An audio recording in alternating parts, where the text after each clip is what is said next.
मराठा साम्राज्य भारतीय इतिहास का एक स्वर्णिम अध्याय है। यह केवल एक साम्राज्य नहीं था, बल्कि एक स्वतंत्रता संग्राम था, जो छत्रपति शिवाजी महाराज से लेकर पेशवा बाजीराव, महादजी शिंदे और यशवंतराव होलकर तक चलता रहा। मराठों ने अपने अस्तित्व के लिए कई ऐतिहासिक युद्ध लड़े, जिनमें से कुछ ने भारत के भविष्य को गहराई से प्रभावित किया। आज हम मराठों के 10 सबसे महत्वपूर्ण युद्धों की चर्चा करेंगे, जिन्होंने भारत के इतिहास को नया मोड़ दिया। प्रतापगढ़ का युद्ध 1659। अफजल खान का अंत। प्रतापगढ़ का युद्ध मराठा साम्राज्य के इतिहास में सबसे निर्णायक लड़ाइयों में से एक था। बीजापुर के सुल्तान ने अपने सेनापति अफजल खान को भेजा ताकि वह शिवाजी महाराज को खत्म कर सके, लेकिन शिवाजी महाराज ने अपनी रणनीति और चतुराई से अफजल खान को मार गिराया और मराठों की जीत हुई। पावनखिंड का युद्ध 1660। बाजी प्रभु देशपांडे का बलिदान। यह युद्ध मराठा वीरता और बलिदान का प्रतीक है। छत्रपति शिवाजी महाराज पन्हाला किले में घिरे हुए थे और सिद्दी जौहर की विशाल सेना उन्हें घेरने की कोशिश कर रही थी, लेकिन बाजी प्रभु देशपांडे और उनके 300 सैनिकों ने घाटमाथा दर्रे पर मोर्चा संभाला, और जब तक शिवाजी महाराज विशालगढ़ नहीं पहुंचे, तब तक वीरता से लड़ते रहे। इस युद्ध में बाजी प्रभु वीरगति को प्राप्त हुए, लेकिन मराठों की स्वतंत्रता बच गई। पुरंदर का युद्ध 1665। शिवाजी और औरंगजेब का संघर्ष।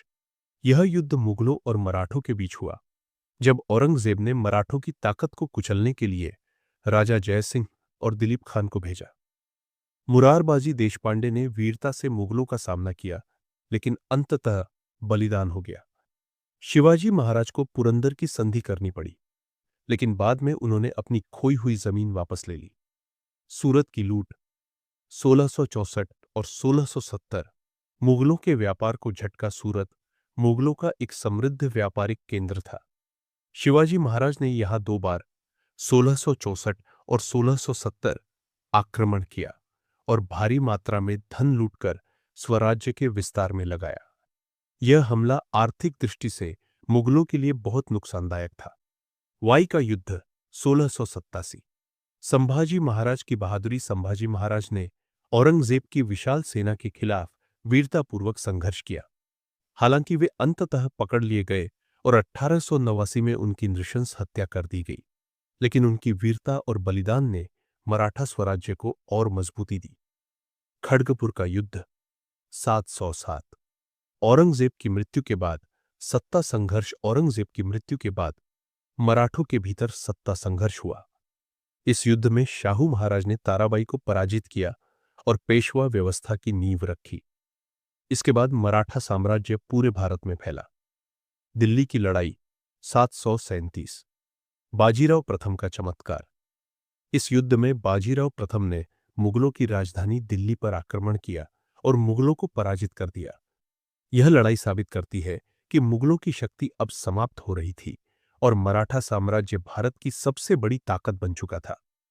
पानीपत की तीसरी लड़ाई 1771। मराठों की सबसे बड़ी हार। यह युद्ध भारतीय इतिहास का सबसे भयावह युद्ध था। मराठा साम्राज्य ने अफगानों के खिलाफ संघर्ष किया, लेकिन रणनीतिक गलतियों और सहयोगियों की कमी के कारण उन्हें हार का सामना करना पड़ा। इस युद्ध में मराठों को भारी क्षति हुई, लेकिन उन्होंने जल्दी ही अपनी शक्ति वापस प्राप्त कर ली। वंदे मातरम युद्ध 1802।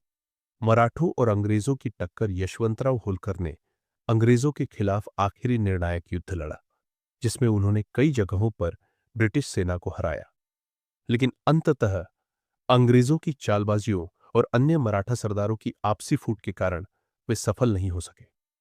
मराठा अंग्रेज युद्ध 1817 से 1818। मराठा साम्राज्य का अंत। यह युद्ध मराठा साम्राज्य के अंत का कारण बना।